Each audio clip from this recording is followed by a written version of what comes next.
iglesia de Huaycal, un rinconcito donde el cielo está, sentirás el fuego celestial.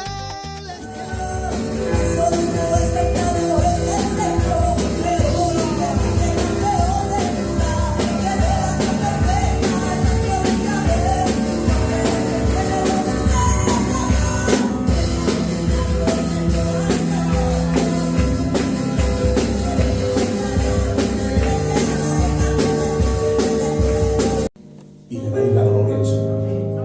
Eso es importante. Bien, el hermano Ismael hablaba de traer un tema importante, y es la vida, la muerte y la resurrección de nuestro Dios. Pero para entrar un poquito en contexto, no voy a ser muy canso porque sé que hay hermanos, pero sí es importante entrar un poquito en contexto de lo que vamos a predicar y vamos a desarrollar. Ya sabéis que Dios es un Dios amoroso. Es un Dios que todo lo sabe. Y es un Dios de amor. Ha creado al hombre, lo ha plantado en el huerto del Edén. Le ha dado absolutamente todo. Mira si nos ha dado Dios, que hasta nos dio el libre albedrío. El poder escoger lo que nosotros queramos para nuestra vida, para que así no culpar a nadie de nuestros hechos, de lo que decimos, de lo que hacemos y de lo que nos comportamos o cómo nos comportamos. Tenemos el libre albedrío, nosotros somos los que decidimos en todo. Lo ponen en el huerto del Edén y el hombre ha decidido pecar, el hombre ha decidido de transgredir lo que Dios le ha dicho. Dios en su bendita misericordia ha tenido que actuar con justicia, porque nuestro Dios no es como los hombres. Dios actúa en justicia con amor. Y aplicando esta justicia con amor, tiene que sacarlos del huerto del Edén. El hombre se ha separado de Dios para que de nuevo Dios pueda tener ese contacto directo con el hombre. Ha preparado un plan, y ese plan es ofrecer a su Hijo como cordero, como sacrificio santo para perdón de todos nuestros pecados. Y esa, así, en modo grueso, es la obra redentora que nuestro Dios ya nos ha preparado. ¿A través de quién? De su Hijo, de su único Hijo. Para ello ya Jesús ha sido profetizado. Isaías capítulo 7 y versículo 14 dice: por lo tanto, el Señor os dará una señal para esta redención. He aquí, la Virgen concebirá y dará a luz un hijo, y su nombre se llamará Emmanuel, que traducido es Dios con nosotros. En Miqueas capítulo 5 y versículo 2 nos dice el sitio donde va a nacer, el lugar, la ubicación. Pero tú, Belén de Efrata, aunque eres pequeño entre millares de Judá, de ti saldrá el gobernante de Israel. En Isaías capítulo 9, versículos 6 al 7 nos dice: porque un niño nos es nacido, un hijo nos es dado, y aquí su principado sobre su hombro se llamará Admirable, Consejero, Dios fuerte, Padre eterno y Príncipe de paz.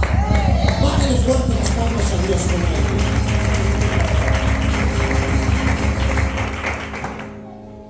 Y este es nuestro Jesús profetizado. Hay más, pero este es nuestro Dios profetizado.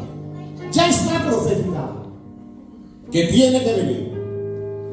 Y si nos vamos al libro de Mateo capítulo 1 versículo 18, dice: el nacimiento de Jesús fue así.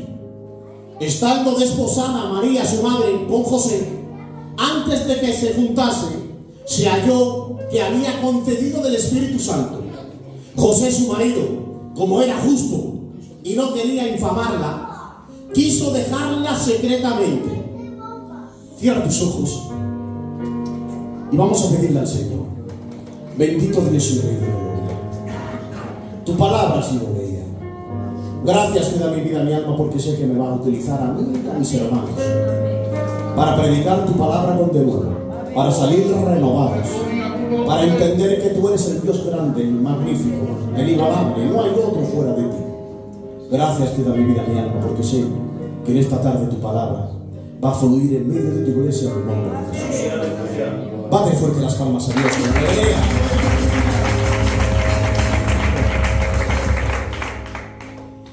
Como bien he dicho, la obra redentora tenía que ser a través de su Hijo. Vamos a ver dónde nace, para ver el contexto sociopolítico, para comprender el porqué del nacimiento. Nace cuando está gobernando Augusto. Este quiere controlar todo el imperio, controlar al pueblo. Y lo que hace es dictar un decreto. Este decreto va circulando por todo Israel hasta llegar a Judá. Va circulando este decreto que todos deben de empadronarse. Todos deben ir a este censo, a empadronarse para saber y contabilizar cada uno de los miembros de Israel. El que está gobernando se llama Herodes el Grande, en Judá. Herodes el Grande es un gran administrador. Si nos vamos a su contexto histórico, Herodes el Grande es un gran administrador. Pero es un mal gobernante, es un tirano. Se puede administrar bien y ser un tirano. Así era Herodes el Grande. De cara a la gente ha construido, ha hecho un templo, ha hecho varias cosas. Pero sin embargo, su posición de grande no importaba a tener ese corazón corrompido, buscando el poder, buscando la grandeza, buscando el querer gobernar, buscando el querer hacer lo que él quiera. Era un buen administrador, pero era un mal gobernante. Y lo han puesto allí en Judea para que gobierne. Porque esta ciudad o esta provincia era pequeña, pero era revoltosa en el sentido de que no aceptaban el imperio romano.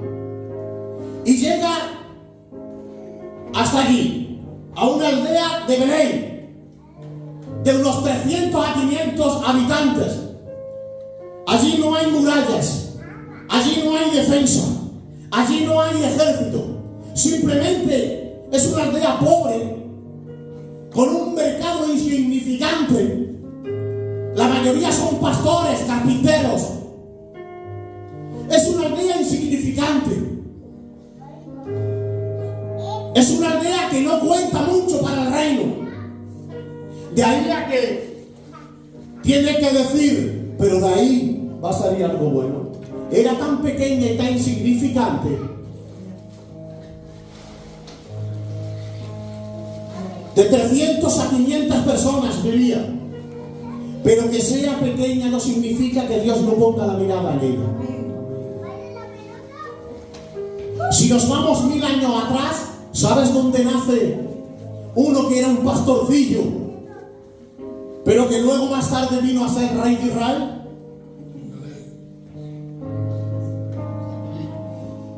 Recíbelo de Dios. Dios no se mueve en la grandeza, sino en la humildad. Aleluya. ¿Verdad? Y ahí pone su mirada, en Belén de Judea, en un sitio insignificante. Yo lo que decir, hay gente que se piensa que para que lo utilice Dios necesita lugares de prominencia. Hoy te digo de parte del Señor, donde Dios se mueve en la humildad, donde Dios se mueve en lo que se quiere, en la humildad del corazón, no en los puestos grandes, no en los sitios de prominencia. Belén de Judea, pequeñita, pero Dios ha puesto la mirada en ella. Allí no hay ni sinagoga, allí no hay escuela rabínica, no era importante. Hoy te tengo que decir, iglesia del Señor, que lo importante no es tener una iglesia buena, sino tener una iglesia donde habita Dios. Hoy te tengo que decir, iglesia, que lo importante no es que tengas un coro que cante muy bien. Lo importante es que cuando cantes desprenda el Espíritu de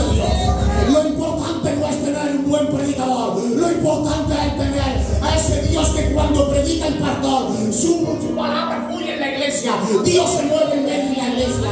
Lo importante no es la iglesia, no es el coro, no es el pastor. Lo importante se llama Jesús de Nazaret. Lo importante se llama Dios. Y si aquí somos importantes, es porque está Dios. No es el lugar, que no es el sitio, que estamos equivocados. Que la Biblia nos enseña que nuestro Dios hace del humilde grande. Tengo que decirlo, a veces estamos equivocados, nos pensamos que por más grande sea nuestra posición, más de Dios tenemos, y es al revés. Dios se mueve en la humildad. Y ahí pone su mirada. Nuestro Dios nace en Judea, en Belén, una tierra pequeñita de 300 a 500 habitantes. Allí vive una joven llamada María. La Biblia no nos dice la edad que tenía María cuando viene el arcángel a hablarle. No nos dice, pero si nos vamos a la Mishnah, la Mishnah es la tradición de los ancianos escrita, o sea, dicha oral, perdón. La Mishnah nos dice que las jóvenes israelitas se comprometían, desposaban a la edad de 12 a 15 años. Esa era la edad para poder desposarse. Por lo tanto, no es una afirmación, pero podemos decir que María tendría entre 12 a 15 años. Porque la Biblia dice que estaba desposada con José. ¿Quién es José? José es un hombre humilde, un carpintero. Fijaros dónde pone Dios la mirada. En una mujer humilde y en un hombre humilde. La humildad es lo que tiene que reinar hoy día en nuestra iglesia. La humildad es lo que tiene que reinar en nuestros matrimonios. La humildad es lo que tiene que reinar en nuestra casa. Y ahí pone la mirada. Ellos han hecho o han realizado un contrato vinculante llamado Erosim. Han hecho un contrato.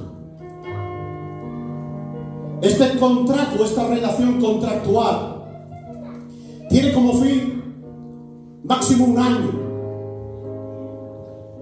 Eso es lo que se hacía. Se hacía un contrato para poder casarse. ¿Y esto cómo era? Plantaban el contrato y decían: tú vas a ser mi mujer. Plantaban el contrato, firmaban. Ella se quedaba en su casa, él se quedaba en su casa, y el hombre tenía que preparar una casa, tenía que construir una casa. Y luego, públicamente, llevarla por su aldea, por su ciudad, y que todos vieran que ya podía consumar el matrimonio llevándola a su casa.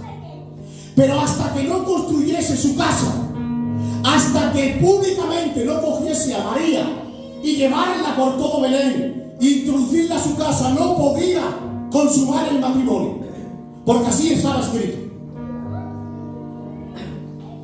Hoy tengo que decirte, iglesia, que esto es un símil para ti y para mí. Nosotros somos su iglesia, su esposa. Dice la Biblia que nos están preparando moradas, una casa en el cielo. Luego nos va a exhibir públicamente delante de todos y nos va a llevar al reino de los cielos. Y allí vamos a celebrar las bodas del Cordero. Y allí vamos a estar con nuestro amado por toda la eternidad. En el nombre del Padre, del Hijo y del Espíritu Santo. Bátele fuerte las palmas a Dios por la. Y así debía hacerse este desposorio. Pero para seguir avanzando, unos creen que ella duda, pero yo pienso personalmente que no duda. Lo que hace es pedirle explicación al ángel. ¿Cómo va a hacer eso? Para ir rápido, viene el ángel: bendita tú eres entre todas las mujeres, bendito es el fruto. Ella sabe lo que le está diciendo.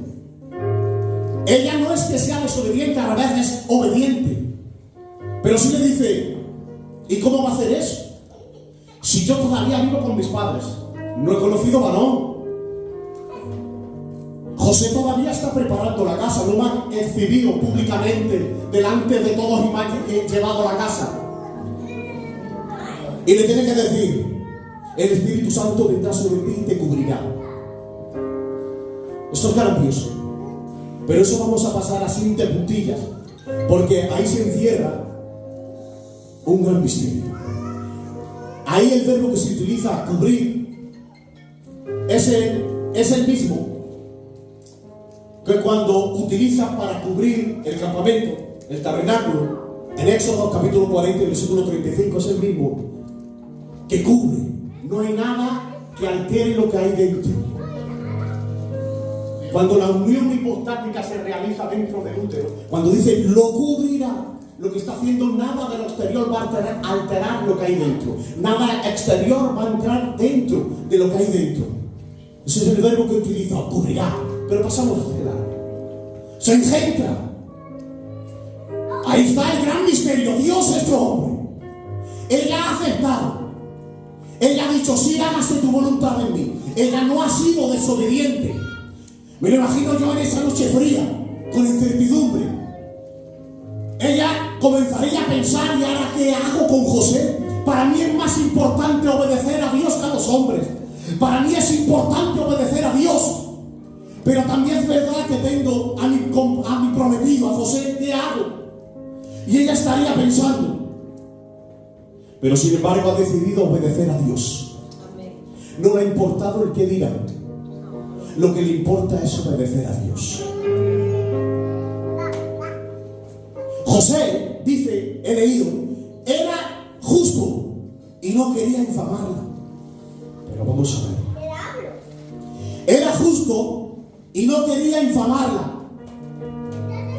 Aquí hay muchos teólogos que han pensado y han dicho: ¿cómo va a ser justo si lo que le pertenecía, según el libro de Levítico, es sacarla al pueblo y que la apedrease? Eso es ser justo. Eso aplicar justicia. Vale. Pero es que mirando un poquito lo que le pertenecía, si a todo caso María hubiese concedido fuera del matrimonio, le pertenecía la denuncia pública, o le pertenecía el divorcio público, o le pertenecía el repudio. ¿Por qué José era justo? Porque él aplicaba toda justicia y toda ley de Dios. Pero dentro de la ley se le podría haber aplicado la denuncia pública, que era muerte a pedradas. Se le podía haber aplicado el divorcio público, que era haberse cogido 4 ancianos del pueblo y decir: mira, le doy cartas de divorcio. Y se le podía haber aplicado lo que quería José, que es el repudio secreto. Y como era justo, eligió la misericordia. Porque el justo lo que elige siempre es la misericordia. El justiciero lo que elige son las piedras.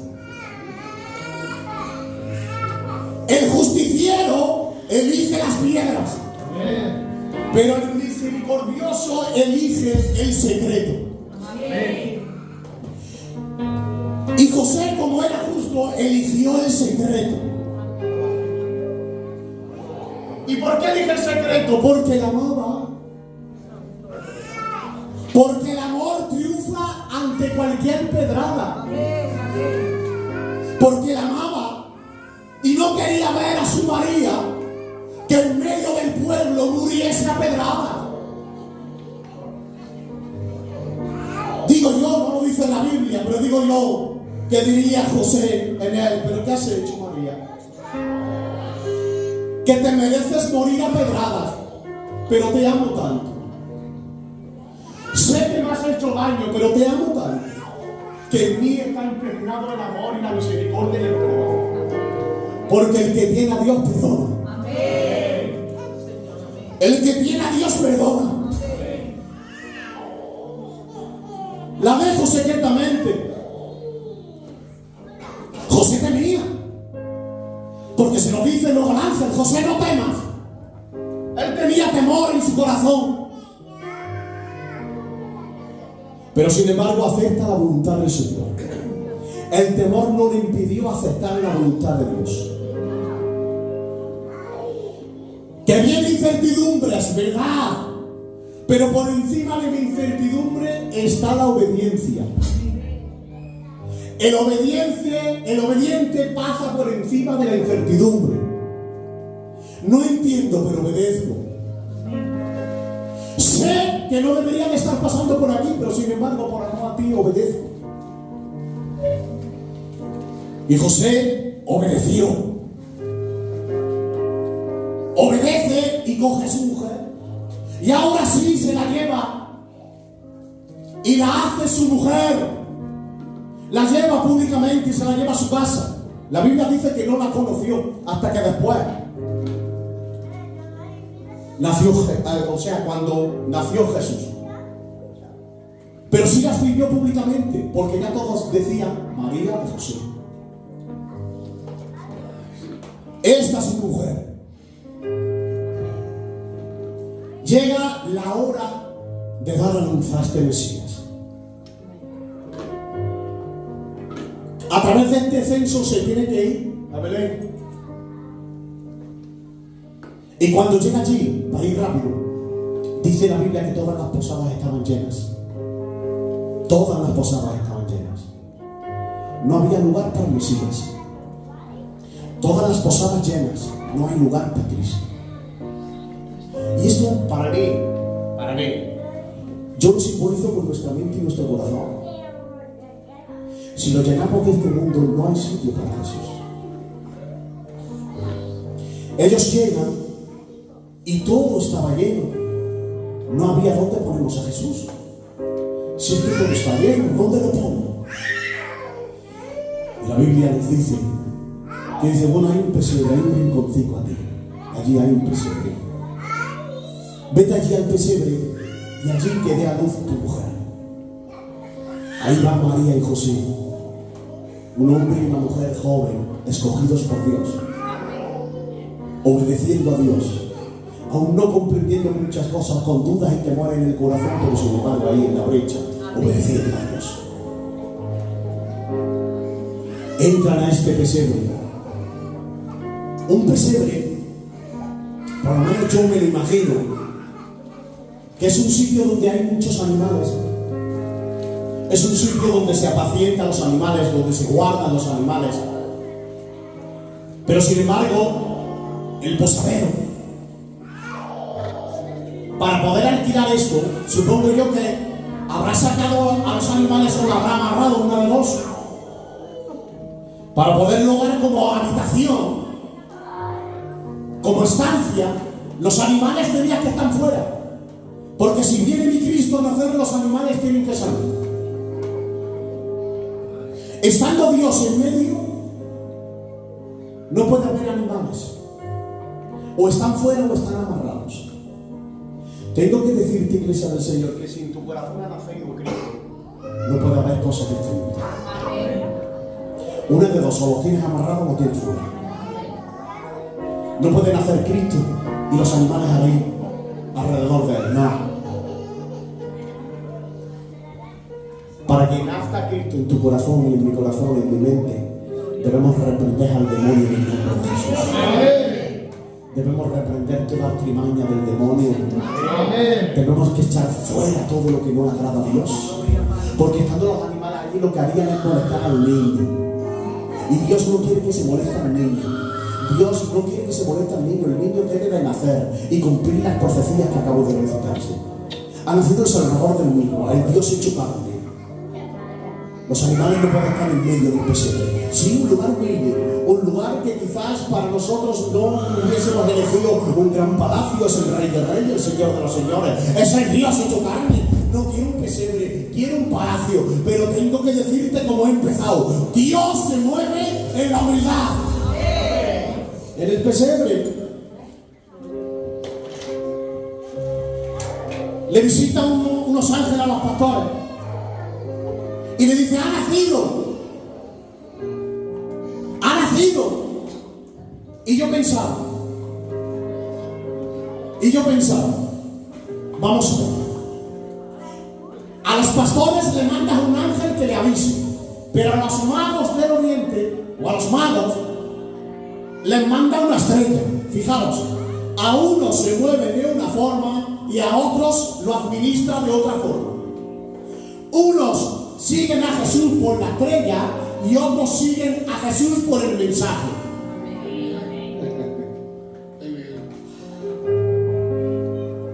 Y cuando viene el ángel con el mensaje a estos pastores, ¿saben qué significa los pastores? Yo lo estoy investigando un poquito. Los pastores simbolizan la humildad. El pastor de ovejas en este tiempo era un hombre con recursos económicos muy bajos. El pastor en este tiempo era hombres que no tenían demasiada posición, como viene dicho, económica.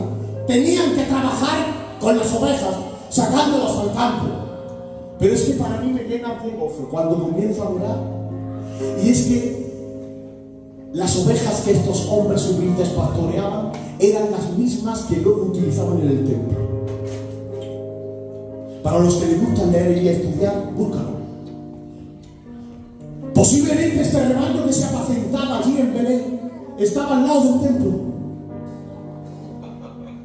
Estas eran las que luego lo utilizaban para el sacrificio.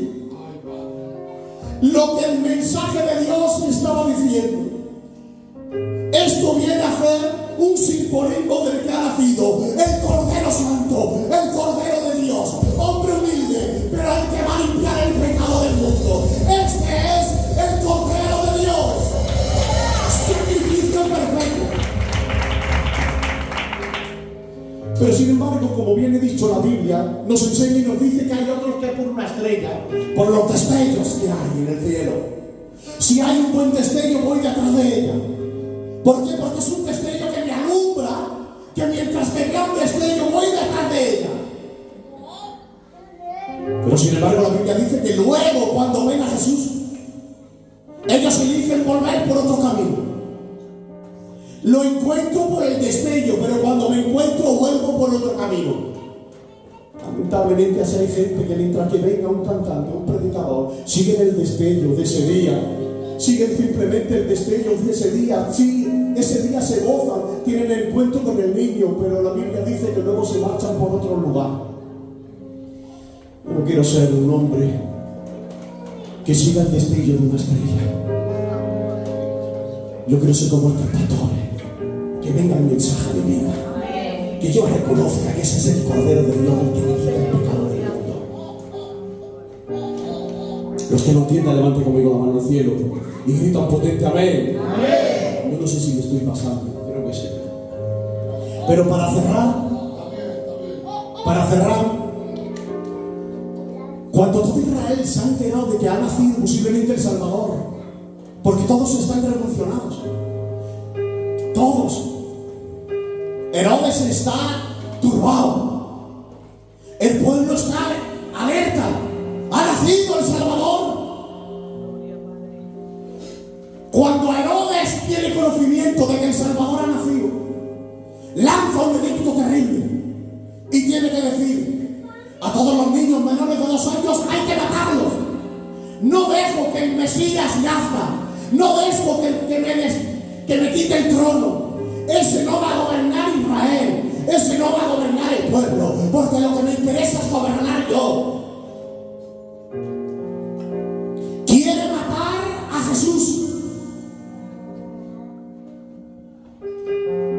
Eso se llama querer mantener el poder. Se han enterado que está el Salvador y no lo dejan, no quieren. Vamos a matarlo. Hoy te digo, iglesia del Señor, si el Salvador ha nacido en tu corazón, no dejes que el demonio quiera matarlo. Que lo va a intentar. Jesucristo ha nacido en tu corazón.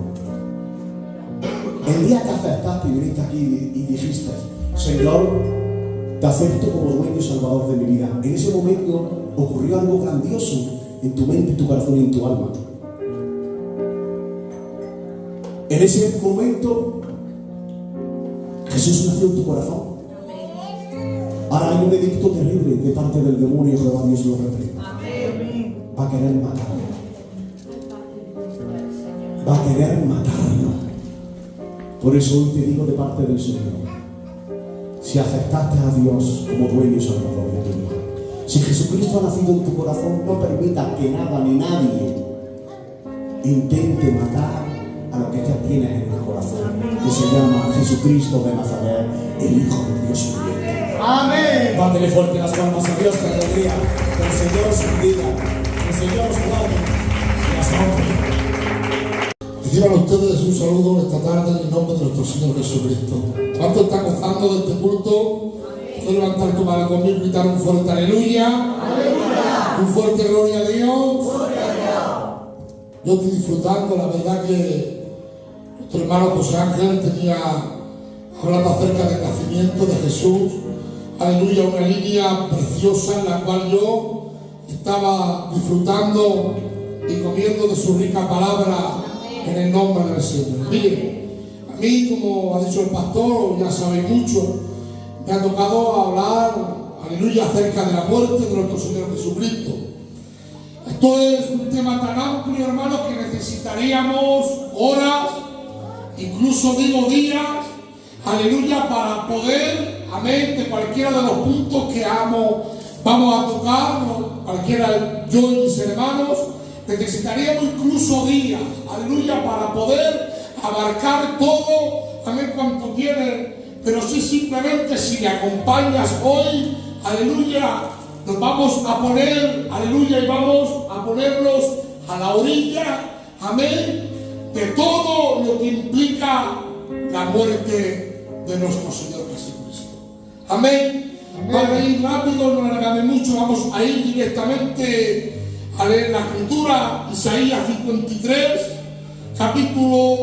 versículo 3, y leemos en el nombre del Padre, del Hijo, en el poder de su Santo Espíritu. Amén. Y dice la Biblia: despreciado, desechado entre los hombres, varón de dolores, experimentado en quebranto, y como que escondimos de él el rostro, fue menospreciado y no le estimamos.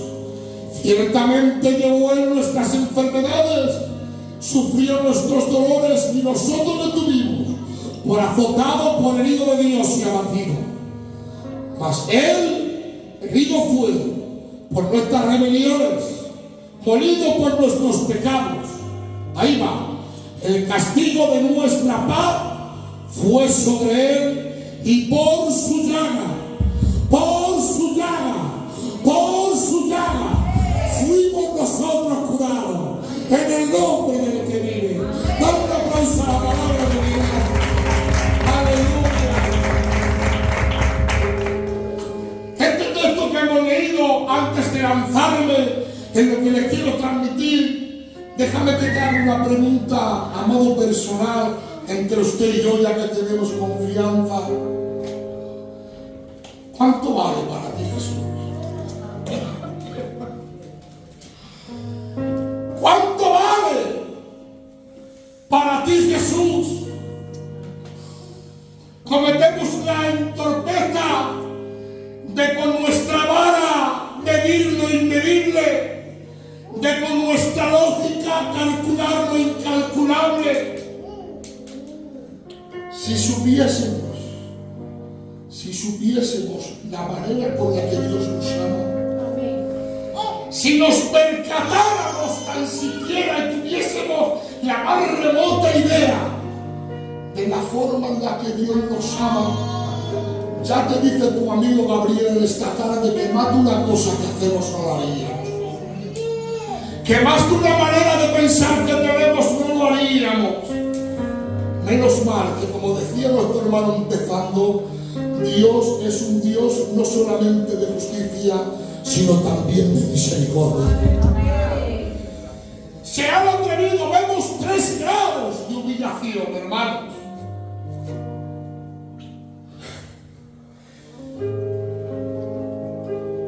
Despreciado, ¿qué es despreciar? Despreciar es no darle valor a algo muy preciado, a algo muy costoso. Las piedras preciosas, hermanos, no se le llama preciosas porque sean bellas, porque tengan una buena apariencia, no que va. Se le llaman preciosas por el valor que tienen. Ya nos está dando estos destellos, aleluya, de que el hijo y la hija de Dios no podemos vivir de apariencia, aleluya, sino que debemos de vivir verdaderamente de lo que tenemos dentro. Hay personas que son como las piedras de bisutería, que son muy hermosas, aleluya, pero como están huecas por dentro no tienen precio, no tienen valor ninguno. Pero nuestro Cristo, aleluya, no ha venido, dice la Biblia, de una forma gloriosa a impresionarnos. Ha venido sin atractivo para que le deseemos. Pero en esta tarde nos vamos a dar cuenta por medio de la palabra que no hay nada más preciado que Él. Que no hay nada más valioso que su nacimiento. Que no haya acontecido a la humanidad cosa más grande alguna que el Dios, aleluya, hecho carne, haya muerto en sacrificio por la iglesia de Huerta. En el nombre de Dios. Y dice, desechado,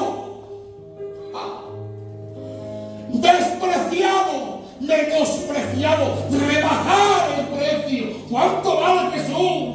Judas, ¿qué vale Jesús? 30 piezas de plata son. El creador del cielo y de la tierra, el cual por medio de él subsiste todo lo creado, lo visible, lo invisible, lo que hay en la tierra, en el cielo y debajo de la tierra. Todas las galaxias se sostienen por el poder de la diestra de nuestro Señor Jesucristo. Y aún vale 30 piezas de plata. Sigo con esta pregunta avanzando en esta tarde. ¿Cuánto vale para ti Jesús? ¿Cuánto cuesta para ti este menospreciado?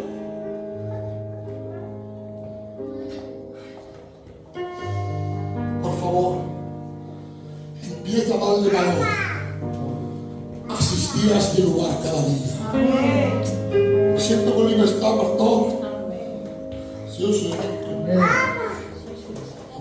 Dale valor cada vez que tengas la oportunidad de asistir a este lugar con tus hermanos. Amén. Dale valor a la oportunidad que tienes, de aun siendo simples mortales pecadores, no siendo dignos de pronunciar su nombre, a Él le ha placido darnos el regalo y abrirnos el camino de la gracia para que nos acerquemos a Él confiadamente. Dale valor a lo que Cristo ha hecho por ti. Y dice la Biblia, menospreciado pero era por los hombres. Esto hicieron los hombres con él, hermanos. Pero ciertamente, aunque la tierra fue despreciada y desechado, en el cielo, aleluya, hubo un salmo que se cantó diciendo: porque de Jehová es la tierra y su plenitud, el mundo y los que la habitan, porque él la fundó sobre los mares y la firmó sobre los ríos. ¿Quién subirá al monte de Jehová? ¿Quién estará en su santo lugar? El limpio de manos y puro de corazón, el que no le su alma cosa para ni juró con engaño. Él recibirá la bendición de Jehová, la justicia del Dios de salvación. Hasta puesta vuestras cabezas, hasta vosotros puertas eternas, y entraréis de gloria. ¿Quién es este rey de gloria? Es Jehová el fuerte y valiente, es Jehová el fuerte en batalla. Hasta puesta vuestras cabezas, hasta vosotros puertas eternas, y entraréis de gloria. ¿Quién es este rey de gloria? Jesús de Nazaret. Dale un aplauso a Dios.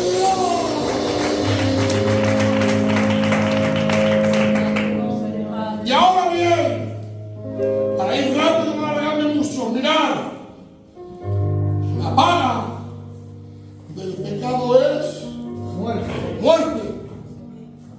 Mas la dádiva de Dios es vida eterna en Cristo Jesús, Señor nuestro. Mirad, hermanos, desde Adán, ¿cuántos metros éramos todos? ¿Cuántos saben que Adán fue el primer hombre? Todos, ¿verdad? Amén. Pues desde Adán, el hombre, el ser humano, hereda esto. Por consecuencia del pecado, heredamos la muerte. Escúchame, ha entrado la muerte en tres factores. Muerte física, que es la separación del espíritu y del alma y del cuerpo, en la que experimentamos todos los seres humanos. muerte espiritual, que es la separación con Dios por consecuencia del pecado, y muerte eterna, que es la muerte segunda, la cual la iglesia de Huércal no va a sufrir. Hasta ahí estamos. No quiero liarme mucho para no hacerle mucho lío, pero así de sencillo se lo aplico. Eso por el primer Adán, que ha fallado, que se ha rebelado contra Dios, que ha pecado.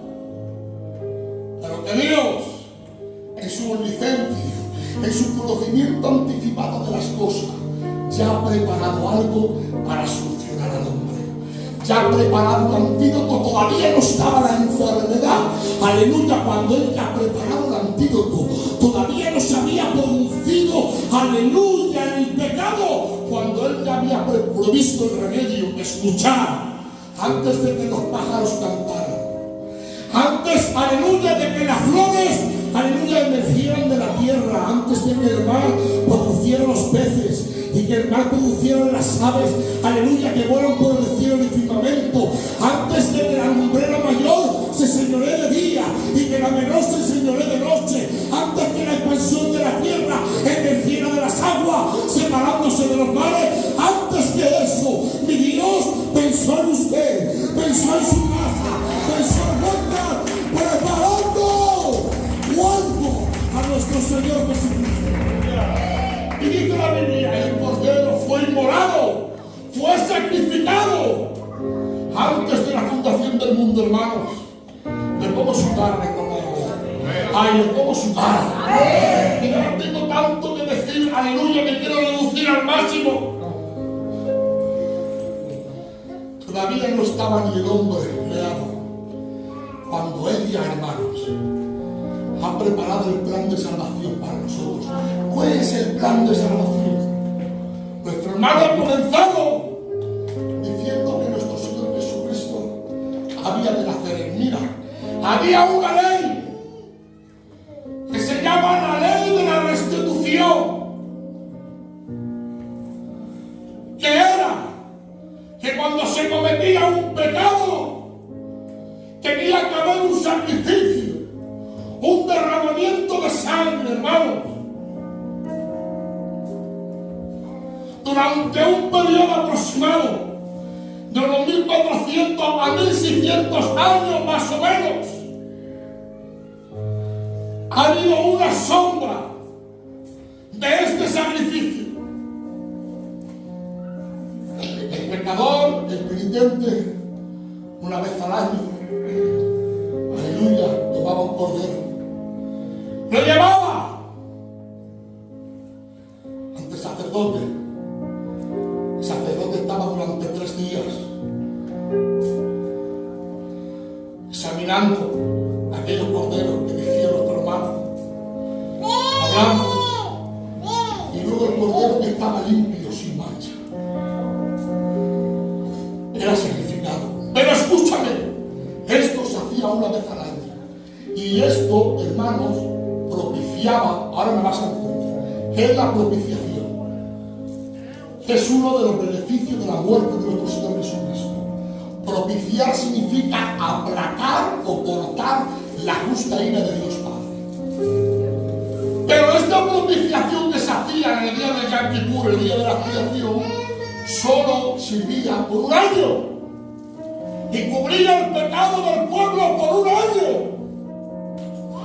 Pero fijaos, hermanos, dice la Biblia, como ha dicho nuestro hermano, en aquella ciudad se le apareció el ángel, una niña se llamaba como yo. Se le aparece aquella jovencita llamada María, hermanos míos, y le dice que va a dar uno en su vientre, aquel que va a guiar al pueblo, y aquel que va a apacentar al pueblo, hermanos, el Santo de Dios. Y dice la Biblia, aleluya, que ella está aproximadamente de un mes, amén, y cuando va a visitar a su pariente Elizabeth, la madre de Juan el Bautista, ella ya está de 6 meses, hermano.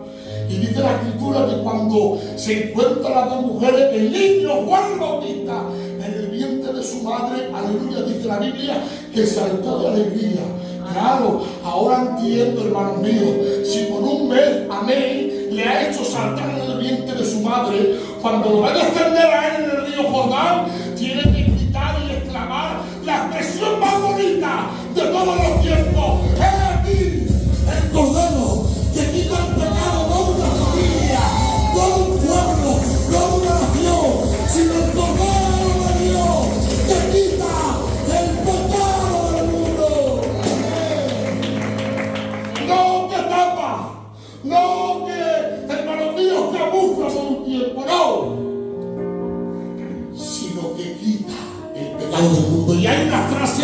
Aleluya. Y un verbo griego que se produce aquí, que me encanta. ¿Sabéis cuál es? Airón. ¿Sabéis lo que quiere decir airón? Acción contraria. Porque si pusiese el Cordero de Dios que quitó, estaría hablando en verbo pasado. Si dijese quitará, estaría hablando en verbo presente. Pero si dice quita, es que hoy te asomas y el pecado, aleluya, tu pecado es borrado por la muerte de Jesucristo. Amén. Si mañana te asomas, de nuevo pone quita y de nuevo se vuelve a borrar tu pecado. Si pasado mañana te asomas, de nuevo se vuelve a borrar tu pecado. Cada día, si nos arrepentimos, hijitos míos, no pequéis, pero si pequéis, no os preocupéis. Abogado tenéis para con el Padre, a Jesucristo justo, en el nombre del Señor. ¡Dale un aplauso a Dios! Hermanos, la muerte he dicho que era separación, ¿vale? Escuchar qué caso tan singular.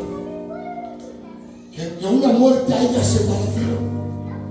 En esta muerte hubo reconciliación. Amén. Todas las demás muertes de los grandes hombres, de todos los profetas, de los patriarcas, ha habido una separación. Pero en esta muerte no ha habido separación, sino que dice la Biblia, capítulo 1, verso del libro de Colosenses, por medio de él reconcilió consigo todas las cosas, haciendo la paz mediante la sangre de su cruz. Dice la Biblia, aleluya, que el hombre estaba sin justicia ante el Padre. Y dice la Biblia, en el libro de Romanos, capítulo 2, verso 24, por esa voluntad somos justificados gratuitamente por su gracia.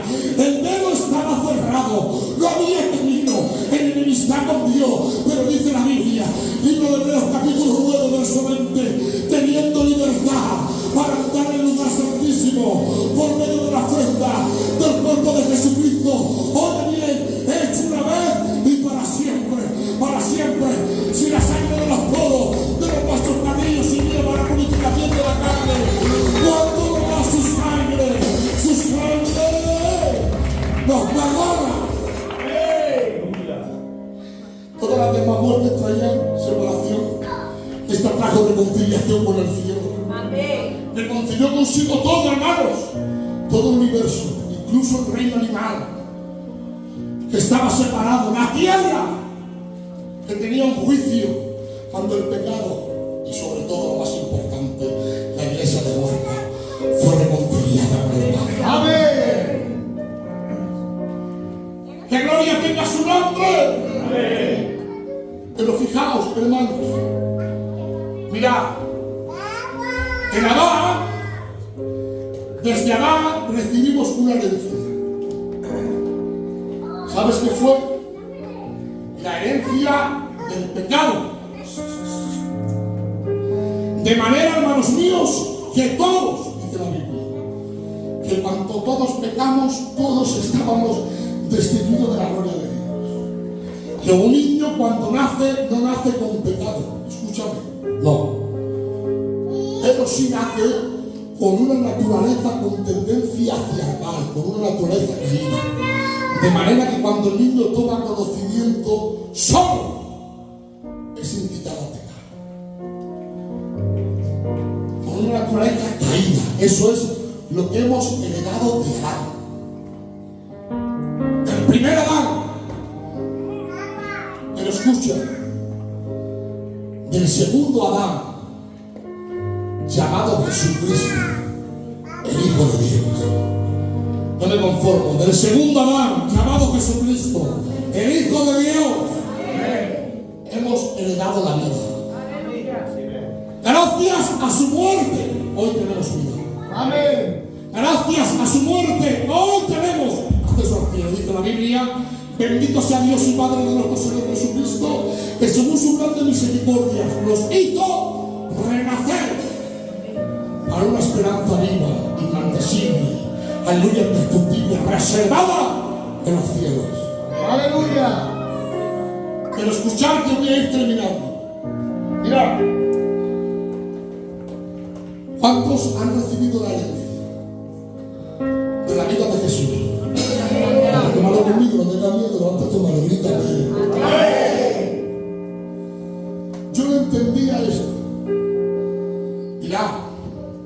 echarle dinero? Si a mí ahora me tienen que dar, hermano, todos los millones del mundo, escucharme,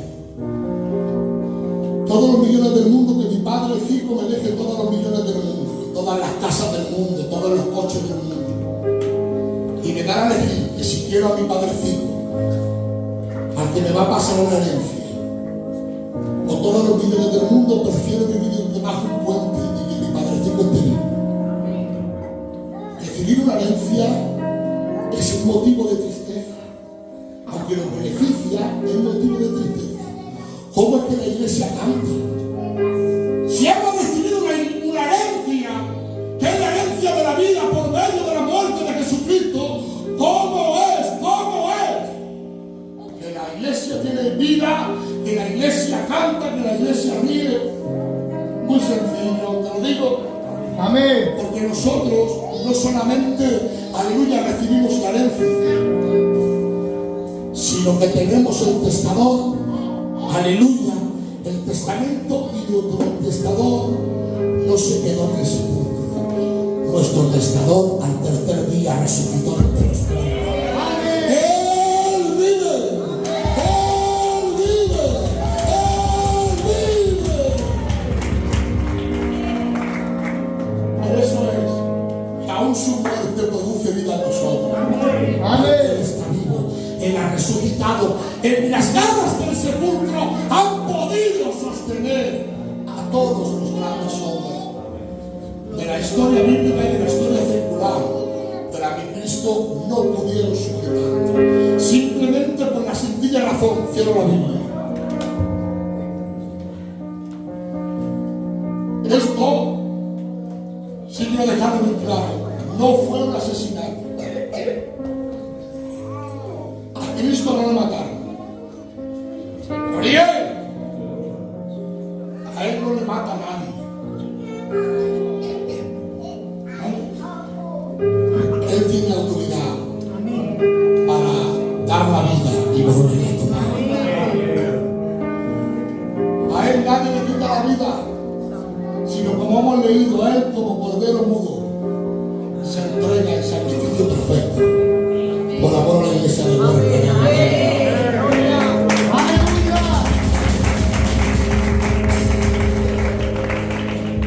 En esta muerte de autoentrega, si algo debemos de destacar, es lo siguiente: es la obediencia. Dice la Biblia, Cristo, aunque no lo entiendas, tampoco lo entendía. Cristo, Dios, en los días de su carne, ¿cómo? Sí. Clamó con gran clamor y súplicas al que le podía librar de la muerte. Fue oído a causa de su temor reverente. Y dice la Biblia, por lo que padeció, aprendió la obediencia. Quiera Dios en esta tarde que entiendas que la muerte de Jesucristo solo, y más importante, tuvo un mensaje.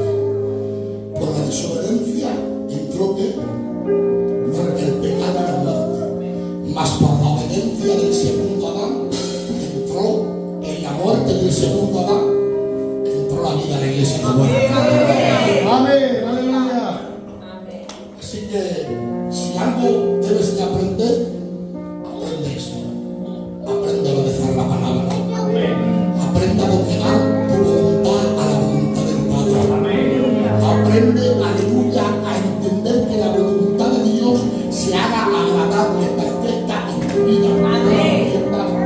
Sigue hacia adelante, porque si algo has costado cada latigazo, aleluya, cada azote del maestro. Pero me encanta, dice la Biblia, vio el fruto de su aflicción y quedó satisfecho.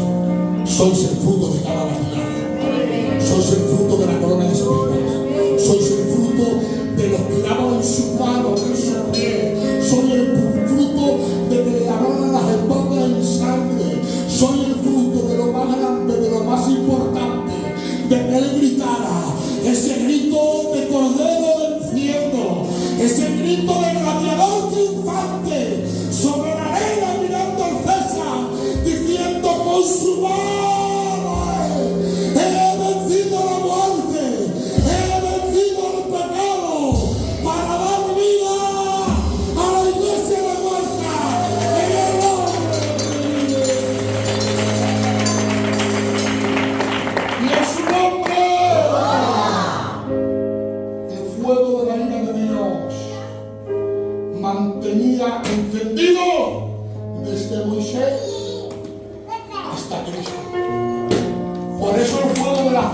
llama ardía y qué. ¿Cómo? No se consumía. Pero mi Cristo, en el grito de Tetelestai, como cantaba la alabanza, dice consumado es. Consumado es eso, la ira de Dios aplacada. Ahora cuando Él mira a la iglesia de Huércal, no ve el pecado que nos separa de Él. Ve la sangre de Jesucristo, rociada sobre cada una de nuestras casas, rociada sobre la iglesia. Eso, aleluya, trae propiciación y aplaca la justa ira para que se derrame su amor y su gracia en cada uno de nosotros. En el nombre del Señor, salud y libertad. Que Dios bendiga tu casa, tu familia, tu persona. Que todo lo que toque sea prosperado en el nombre de Jesús. Disfrutando de la presencia del Señor y disfrutando de la palabra del Señor. Amén. Bueno, yo voy a ser breve. Vamos a horas de culto y después. ¿Pero me aguantáis a mis 5 minutos? Yo voy a coger la palabra del Señor en Hechos capítulo 2, versículo 24. Y dice la palabra así: al cual Dios levantó, sueltos los dolores de la muerte, por cuanto era imposible que fuese detenido por él. Hemos visto cómo en la vida de Jesús, desde su nacimiento, como ha predicado nuestro hermano José Ángel, el nacimiento de Jesús fue la luz que resplandeció en Belén. Vemos a lo largo de la vida de Jesús grandes milagros, grandes prodigios, grandes sanidades. Vemos unos cuadros de Jesús que son maravillosos y vemos unos cuadros de Jesús que verdaderamente iluminan la vida. Pero después esos cuadros brillantes se oscurecen. Se oscurecen de ver el sacrificio de Jesús. Se oscurecen de ver la humillación de Jesús. Se oscurecen ver verdaderamente aquellos latigazos y muerto en la cruz del Calvario. Vemos cómo la vida de Jesús va cambiando. Vemos el nacimiento, vemos la muerte. Hay momentos en la vida que podemos ver al nacimiento de Jesús y alegrar nuestro corazón. Pero cuando miramos la muerte de Jesús, quizás nuestros corazones estén entristecidos. Amén. Pero si algo tenemos que ver, que la salvación no solamente era el nacimiento de Jesús. Porque si se queda en el nacimiento no hay salvación. Tampoco se puede quedar en la muerte, en la cruz del Calvario, porque si Cristo muere y nos resucita, vana es nuestra fe. Pero sin embargo vemos en este lugar y vemos que en lo largo del camino de Jesús en la tierra, vemos el nacimiento y vemos la muerte. Pero la resurrección de nuestro Señor Jesucristo, junto al ascenso al cielo, fueron los dos grandes acontecimientos que pusieron fin en la vida terrenal de nuestro Señor Jesucristo. Amén. Él está a la diestra del Padre. Vemos que Jesús pasó por la humillación, sí, pero estos eventos, la resurrección y cuando ascendió al cielo, transformaron en exaltación lo que fue la humillación de nuestro Señor Jesucristo. Amén. Él fue exaltado hasta lo sumo por aquella muerte. La muerte puede entristecer nuestros corazones, pero la resurrección nos llena de gozo. Amén. Porque sabemos que Cristo fue crucificado, fue entregado por nuestros pecados, pero Cristo resucitó para traer justificación. Porque sin justificación no hay remisión de pecados. Sin muerte no hay remisión de pecados, ¿verdad? Pero sin resurrección tampoco hay perdón de pecados. Las mujeres llegaron al sepulcro cuando Cristo fue enterrado.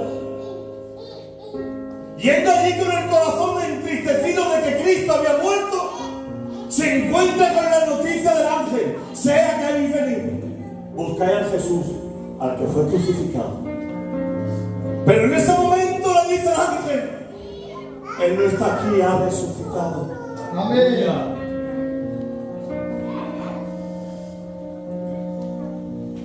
Aquella noticia, primero se le endureció todavía el corazón porque no lo creían. Creían que el cuerpo había sido robado, creían que habían hecho algo. No se acordaban de aquellas palabras de Jesús.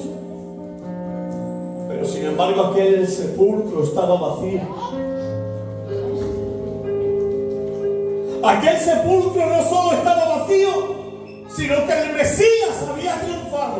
Aleluya. La muerte no podía retener el cuerpo de Cristo. Aquel aguijón de la muerte no podía destruir a nuestro Señor Jesucristo.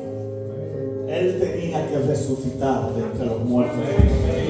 Hemos visto que el Mesías tuvo que venir como cordero para morir en la cruz. Pero aquel mismo cordero tenía que resucitar. Y no solamente dejar el sepulcro vacío, sino hacer ver a la humanidad de la victoria del Mesías. Amén. Que no pudo ser retenido por la muerte. Por eso cuando aquel Mesías resucitó, ahí empezaron a alegrarse en el corazón de los discípulos. Y dice que en la primera palabra que predicó Pedro fue lo que hemos leído: varones israelitas, oíd estas palabras. Jesús el Nazareno, varón aprobado por Dios, entre vosotros con maravillas, prodigios y señales. Dios hizo entre vosotros por medio de él, como vosotros mismos habéis visto. Y dice Pedro, ensalzando a Jesús en milagros, prodigios, haciéndole ver que era el Mesías.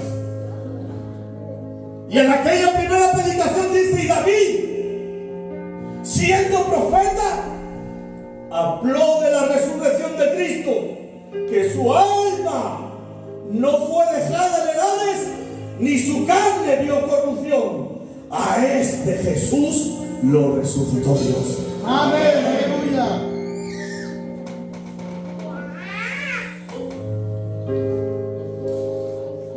La resurrección de Jesús de entre los muertos es un evento de gran importancia en nuestra fe. Los que están influenciados por la fe en Jesús en la resurrección está firmado en el Evangelio.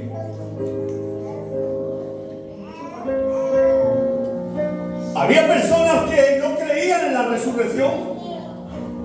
Había personas en aquel tiempo que dudaban de la resurrección del cuerpo. Aquellas personas que estaban influenciadas por el pensamiento, influenciadas por las filosofías griegas, que no creían que el cuerpo podía resucitar. Y estas personas eran los que habitaban en Corinto. Y es el mismo Pablo el que le anuncia y le dice: y somos hallados testigos falsos de Dios, porque hemos testificado de Dios que Él resucitó a Cristo, al cual no resucitó, si en verdad los muertos no resucitan.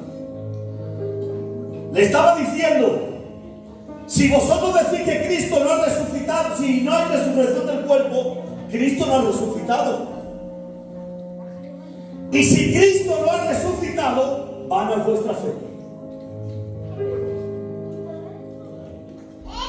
Si Cristo no ha resucitado, aún estáis vosotros en vuestros pecados. Si no hay resurrección, no hay vida ni para ti ni para mí. Estos estaban influenciados por los pensamientos de la filosofía griega y creían que la resurrección en sí misma era imposible para el hombre, que no podía ser resucitado el hombre, en sí mismo Ellos creían en el alma, pero no creían que el cuerpo pudiera resucitar. Si Cristo no ha resucitado, le estaba diciendo el evangelio es inútil. Si Cristo no ha resucitado, habéis puesto vuestra confianza en un lugar que no sirve para nada, en un lugar equivocado. Si Cristo no ha resucitado, el testimonio de los apóstoles tampoco sirven para nada, son falsos.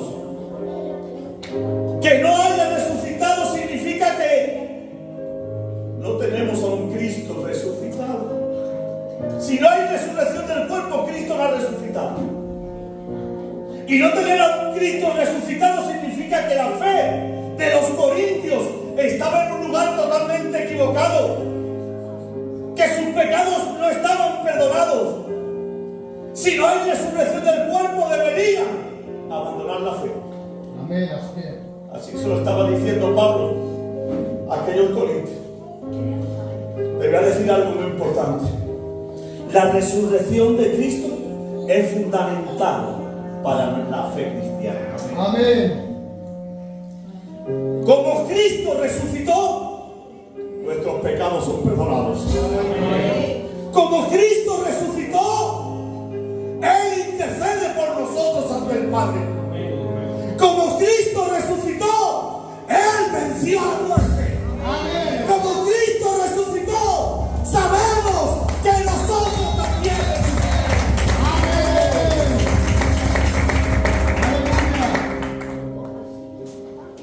Él mismo profetizó de aquella muerte, pero Él también profetizó de su propia resurrección. Puede parecer sorprendente que Jesús se resucitara a sí mismo. ¿Cómo puede un hombre influir en su resurrección? ¿Cómo puede un hombre resucitarse a sí mismo? ¿Cómo? Imposible.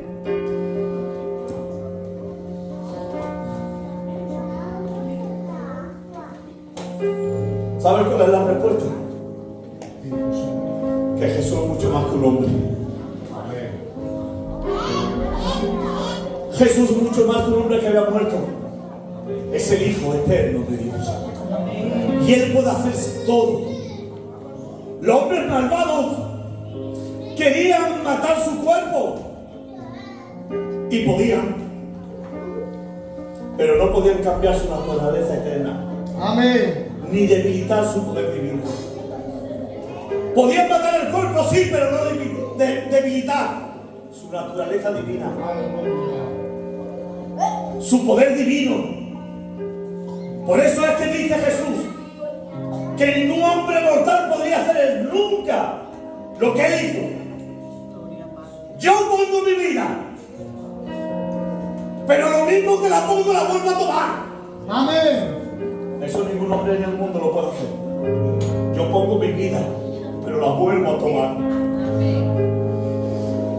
Nadie me la quita, no, sino que yo de mí mismo la pongo. Porque nadie le puede quitar la vida, sino que Él mismo la puede entregar. Gloria a tu Pero lo nombre. mismo que Él la entrega, Él la toma. Amén. Nadie en la historia del mundo ha tenido nunca la autoridad tanto de entregar la vida como volverla a tomar. Pero ¿sabéis lo que dice Jesús? Jesús dijo: yo soy la resurrección y la vida. Amén. Afirmó ser la resurrección misma, lo que quiere decir que tiene autoridad completa, absoluta, sobre la vida y la muerte. Amén. Jesús es Dios. Y como Dios tiene poder sobre la muerte y tiene poder sobre la vida. Aleluya. Jesús tiene poder y autoridad para dar su vida y para volverla a tomar. ¿Y saben lo mejor de todo? Que esta afirmación de Jesús demuestra algo. ¿Y ¿sabe lo que demuestra? Afirma la divinidad de Jesús y su dominio sobre la vida y la muerte. Amén. Jesús es Dios. Amén. Su resurrección no solo fue un acto de poder. ¡Qué gran poder la resurrección! No fue solamente un acto de poder, sino que también confirma la identidad de mi Señor Jesucristo.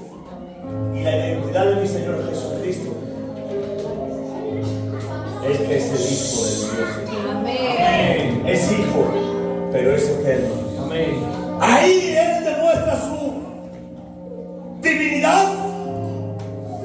La resurrección de Jesús no fue un simple regreso a la vida, no. Hay muchos en la Biblia que resucitaron, que Jesús los resucitó, que los apóstoles hicieron resurrecciones. Pero ni Jesús no era una resurrección más, no. Fue la resurrección gloriosa, fue la resurrección victoriosa, que mostró su poder sobre la muerte y mostró su poder sobre la vida. Amén. Su resurrección es un acto de poder sobrenatural, pero que confirma la divinidad. Y esto, la resurrección, es lo que establece las bases para la fe cristiana. Amén. Porque si nos quedamos en el nacimiento, de nada nos sirve. Si nos quedamos en la muerte de la cruz, nada sirve. Pero cuando hay nacimiento, cuando hay muerte en la cruz y cuando hay resurrección, hay salvación, hay perdón de pecados.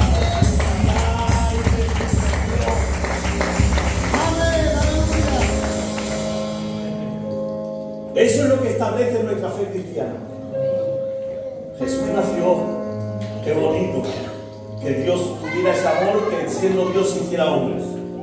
Jesús murió en la cruz, qué bonito amor, que se sacrificara por sus amigos, que se sacrificara por el mundo, para que todos tuviéramos la oportunidad de que nuestra paga fuera cubierta con la sangre de Él.